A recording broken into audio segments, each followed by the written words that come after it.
নবীজি সাল্লাল্লাহু আলাইহি ওয়াসাল্লাম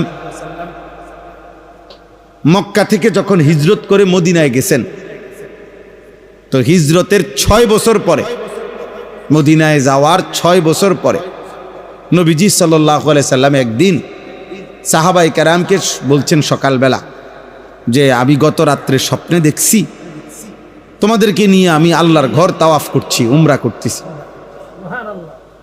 তো সাহাবারা আল্লাহর ঘর থেকে যে আইসা পড়ছে মদিনায় মক্কাবাসীর কারণে অত্যাচারে, তো এই কারো 6 বছর, কারো 7 বছর হয়ে গেছে। আজকে 6-7 বছর যাবত তারা আল্লাহর ঘর আর দেখে না। নবীজিও যায় নাই, কোন সাহাবারাও যায় নাই, ওনারা তো চলেই আসছে মদিনায়। 6 বছর পরে যখন নবীজি সাল্লাল্লাহু আলাইহি সাল্লাম আজকে বললেন যে তোমাদেরকে নিয়ে